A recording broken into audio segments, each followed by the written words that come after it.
Back to VL Podcast here on the Visual Learners channel.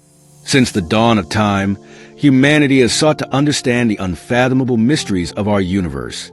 From the stars above to the tiniest particles of matter, we've always pushed the boundaries of what's possible. And now, in a monumental leap forward, Google Quantum AI has unveiled Willow, a quantum chip capable of calculations that would take the world's most advanced supercomputers 10 septillion years in just 5 minutes. Stick around, because what you're about to hear might just redefine your understanding of the future. To understand why Willow matters, we need to talk about quantum computing. Traditional computers, like the one you're probably watching this on, rely on bits. These are the ones and zeros, the on-off switches, that power everything from social media to space missions. But quantum computers, they take it to another level. Their building blocks, qubits, can exist in multiple states at once, a phenomenon called superposition. This allows quantum computers to perform calculations that would take classical computers millennia moments. But here's the catch: qubits are delicate. They lose their information at the slightest interference, causing computational errors. Here's the challenge. When errors creep into a quantum system, computations can collapse. Scientists have wrestled with this problem for nearly 3 decades. Without a reliable way to correct these errors, quantum computers would remain fascinating but impractical. For decades, scientists have been wrestling with quantum error correction, the Achilles heel of this field. That is until now. Google's Quantum AI campus, nestled in the heart of Santa Barbara, California, is a sleek, futuristic facility where some of the brightest minds in physics, computer science, and engineering converge to tackle one of humanity's most challenging frontiers: quantum computing. This state-of-the-art campus, often compared to the labs of science fiction, houses cutting-edge cryogenic chambers, ultra-sensitive quantum processors, and a team of formidable scientists led by Hartmut Neven, a visionary physicist who has dedicated the last decade to unlocking the potential of quantum mechanics for real-world applications. He has a knack for tackling the impossible. Founded Google Quantum AI in 2012. His goal? To harness the laws of quantum mechanics, the operating system of nature itself, and use them to solve humanity's toughest problems.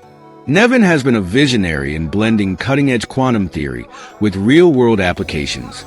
From the start, his team at Google Quantum AI charted a bold roadmap to create a scalable, error-resistant quantum computer. And Willow represents the culmination of over a decade of relentless research. At the heart of their mission is solving the infamous problem of quantum error correction. Quantum error correction codes, a cornerstone of their research, are intricate algorithms designed to detect and rectify these errors without collapsing the qubit's delicate quantum states.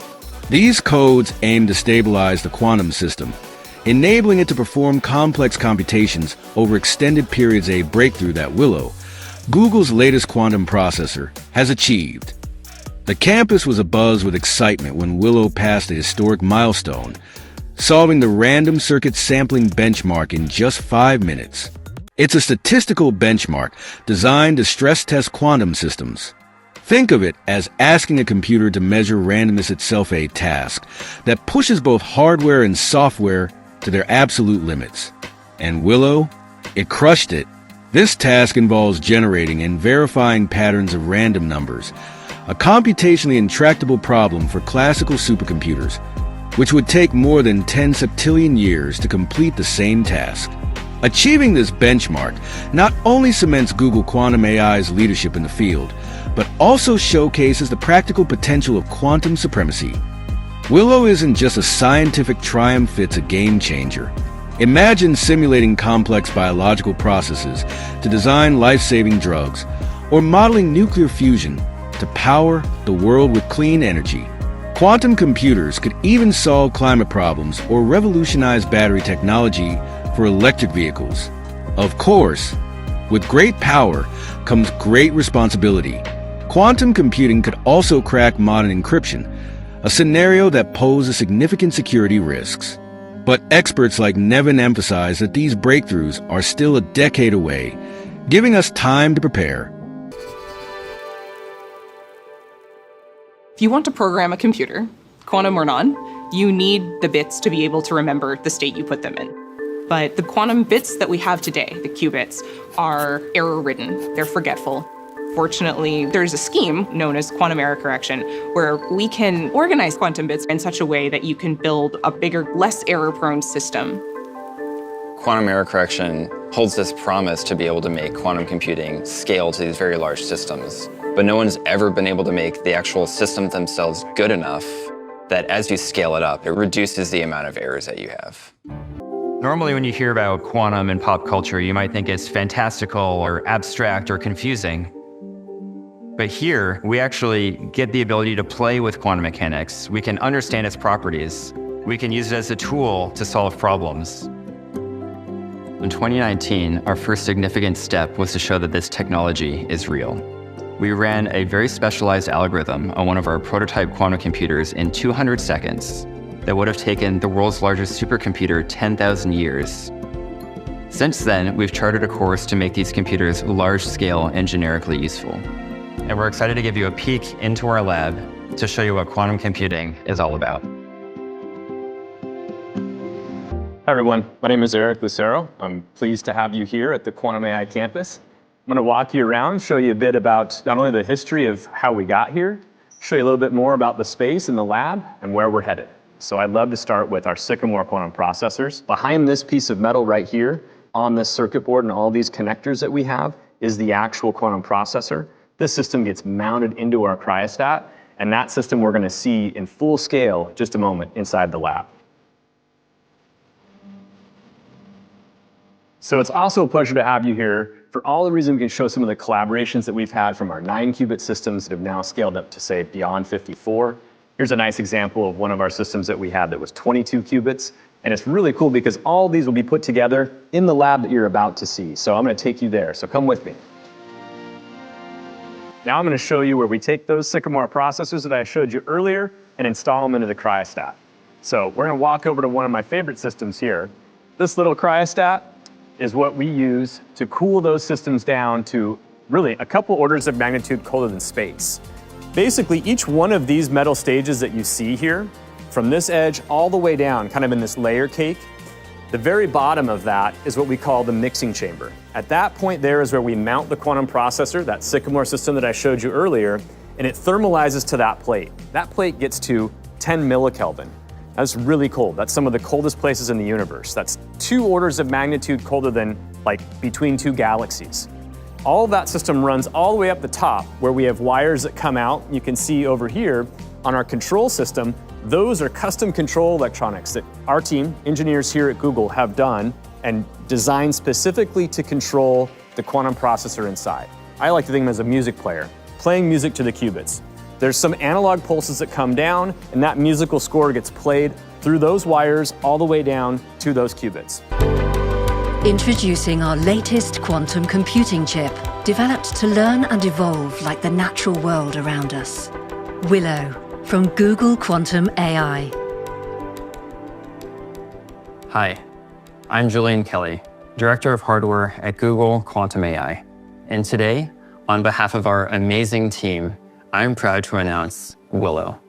Willow is Google's newest and most powerful superconducting quantum computing chip, and the next step in our path towards building large-scale quantum computers and exploring their applications. I've been fascinated with quantum computing since I first experimented with qubits in 2008. And since coming to Google in 2015, it has been a dream to make our mission a reality, building quantum computers for otherwise unsolvable problems. We launched our first chip, Foxtail, in 2017, followed by Bristlecone in 2018, and Sycamore in 2019, which powered our milestone 1, the first quantum computer to surpass the best classical supercomputer on a computational task, random circuit sampling. Over the years with Sycamore, we have been able to squeeze a remarkable amount of performance from our hardware, including achieving a scalable logical qubit in our milestone 2. All right, so today we're going to dive into something pretty mind-bending. Okay. Quantum computing. Right. Specifically, Google's new Willow chip. People are asking, is this all hype or is this really the future? Yeah. Well, get this. Okay. Willow just did a calculation in under 5 minutes that would have taken the world's fastest supercomputer 10 septillion years. Wow. Yeah, you heard that right. Really? So we're talking about a potential revolution here. Yeah. We've got articles, we've got Google's own blog posts to kind of break this down. Great. I've got an expert here to help us unpack all this. It's certainly generating a lot of buzz. Right. So for those of us who aren't, quantum physicists, Sure. what makes quantum computing so different, so potentially groundbreaking?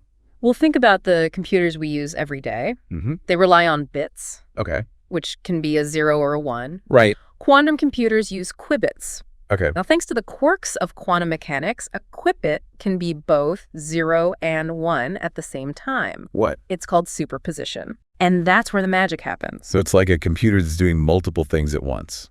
Imagine exploring all possible solutions to a problem simultaneously.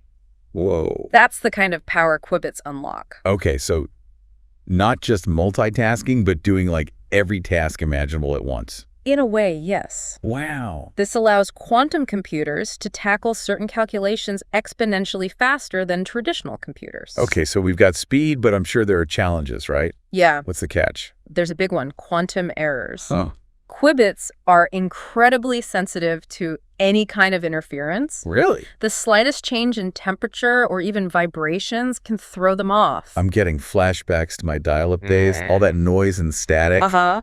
It's amazing they can even get these qubits to work at all with all that interference. It's a challenge. So how do they handle that? Well, it's the million-dollar question. Yeah. And it's where quantum error correction comes in. Okay. It's been a major focus of research for decades. What's remarkable about Willow is that it's achieved something called below threshold. Below threshold, okay? Mhm. What does that mean exactly? It means that as Google adds more qubits to Willow, the error rate actually goes down. This has been a goal since the very beginning of quantum computing, and now we're seeing it in action. So they're not just adding more qubits, they're making them more reliable as they go. Right. That's a pretty significant leap. It is. Some articles are calling this a turning point. Do you agree? Are other experts as convinced? There's definitely a lot of excitement. Yeah. Willow is the first superconducting quantum chip to demonstrate this capability. Okay. It's providing strong evidence that we can actually build large, reliable quantum computers. It's a huge step. Huge step. Yeah. And that brings us back to that mind-boggling calculation you mentioned earlier. Yep. The one that would take a supercomputer longer than the universe has existed. Right. What exactly did Willow do? It's a benchmark called random circuit sampling. Random circuit sampling. It might sound a bit obscure, but it's a critical test. So what does it actually tell us? It proves that Willow isn't just fast. Yeah. It's doing things no regular computer can. So it's a whole different way of computing. Exactly. Yeah. And that opens up a whole universe of possibilities. Wow. Yeah. So this speed is mind-boggling. It is. But what's truly exciting is what it enables. Right. Like imagine. Faster drug discovery. Oh, wow. Leading to new treatments for diseases that currently plague us. Okay. Or think about designing vastly improved batteries Okay. that could power electric vehicles for much longer ranges, effectively tackling one of the biggest challenges in combating climate change. Quantum-powered airplanes and solar panels. Potentially. Now that's a future I can get behind. Yeah. But what about something closer to home? Sure. Could quantum computers have any impact on, say, our everyday electronics? Absolutely. One area where Google sees huge potential is in battery technology. Quantum simulations could help us design batteries that are not only more efficient, but also charge faster and last longer. So like my phone. Exactly. This could dramatically improve battery performance, impacting everything from smartphones to electric vehicles. Speaking of energy, I've heard that quantum computers could even play a role in developing fusion energy. That's right. Google's blog post mentions this too. Fusion energy has long been considered the holy grail of clean energy, Right. promising a nearly limitless and carbon-free source of power. Yeah. However, the complexities of controlling and sustaining a fusion reaction are immense. I can imagine. Quantum computers could help us model and understand these reactions in ways that are simply impossible with classical computers, Okay. potentially paving the way for a true energy revolution. It seems like every field we touch upon has the potential to be radically transformed by quantum computing. It does. It's almost overwhelming. It is a lot to take in, but it's important to remember that we're not talking about replacing classical computers entirely. Instead, quantum computers will act as powerful tools for tackling specific types of problems that are particularly suited to their unique capabilities. Problems involving massive amounts of data and complex interactions, where classical computers would simply hit their limits. Quantum computers excel in these areas, making them ideal partners for pushing the boundaries of science and technology. So this all sounds amazing. It is. But it begs the question, how far off is this future? That's the million-dollar question. Yeah. And unfortunately, there's no easy answer. Okay. While Willow's achievements are a significant step forward, the journey to building commercially viable quantum computers is still ongoing. Right. It requires not only advances in hardware like the Willow chip, but also in software algorithms and our understanding of how to best utilize these machines. Yeah, it's a lot. It's a global race with many companies and research institutions actively working toward the same goal. Wow. And the progress being made is truly remarkable. So with all this talk of quantum computing's potential, I can't help but wonder, are there any downsides or risks we should be aware of? That's an important question. Yeah. And it's one that researchers and policymakers are actively grappling with. One potential concern is the impact on cybersecurity. Okay, interesting. Quantum computers with their immense computational power could potentially break the encryption methods we currently rely on to secure our online data and communications. So our passwords and financial information could be at risk. That's a possibility that needs to be addressed. But fortunately, the cybersecurity community is already working on developing new quantum-resistant encryption methods. Oh, okay. It's a race against time. Right. But I'm confident that we can stay ahead of the curve. That's reassuring to hear. Yeah. Google seems to be very conscious of the ethical aspects, too. It seems so. In their blog post, they emphasize their commitment to responsible development and open collaboration, stating that they're not just building quantum computers. They're building them for the world. For the world. With a focus on solving problems that matter to society. Absolutely. Seems like we're on the verge of a truly transformative technological revolution. It does. But one that comes with both incredible opportunities and significant responsibilities. Yeah, it's fascinating to consider the broader implications, isn't it? It is. We often think of technological advancements in terms of their practical applications. Sure. But with something as profound as quantum computing, the impact goes far beyond that. I see what you mean. It challenges our understanding of the universe, the nature of computation, and even the very limits of what's possible. It's a reminder that we're still just scratching the surface of what we can achieve with science and technology. Okay, so speaking of the future, what are Google's next steps in bringing this technology to the masses? Well, Google is taking a multi-pronged approach. Okay. Firstly, they're continuing to push the boundaries of hardware, aiming to build even more powerful and reliable quantum computers. Secondly, they're investing heavily in developing software and algorithms that can unlock the potential of these machines. Right. And perhaps most importantly, they're committed to making quantum computing accessible to a wider audience. So how do they plan on doing that? Through open source tools, educational resources, and partnerships with universities and research institutions worldwide. Wow, that's amazing. They've developed a platform called Circ, which is an open source framework for programming quantum computers. Okay. It's designed to be user-friendly and accessible to researchers and developers from all backgrounds. So anyone with the right skills and a bit of curiosity can jump in and start exploring the world of quantum computing. That's the idea. They even have a Coursera course specifically on quantum error correction. Oh, cool. Which, as we discussed, is one of the most crucial aspects of building reliable quantum computers. It's like they're saying, hey, world, let's figure this out together. Exactly. It's inspiring to see this kind of commitment to open collaboration and knowledge sharing. It is. But let's be realistic. Learning quantum computing is probably not a walk in the park, right? Oh, absolutely not. Okay. It's a highly specialized field that requires a strong foundation in physics, mathematics, and computer science. Right. But that's precisely why Google is investing in these educational resources to make the field more approachable and encourage a new generation of quantum enthusiasts. It's like planting the seeds for a future where quantum computing is no longer a niche field, but a widely understood and utilized tool for solving the world's most challenging problems. That's a great way to put it. Yeah, it really is remarkable to think about how this technology could, reshape entire industries. Absolutely. Like we're on the cusp of a new technological era. I think so. Yeah, we talked about their open source tools and educational resources. It's like they're inviting the world to join them on this journey. Exactly. And that's a smart move, not just from a technological standpoint, but also strategically.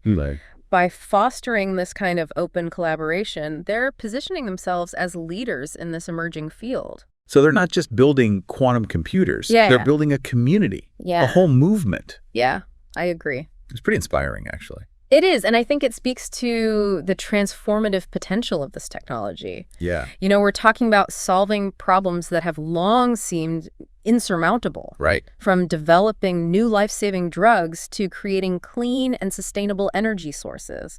It's easy to get caught up in the technical details. Yeah. But at its core, quantum computing is about pushing the boundaries of human ingenuity. I like that.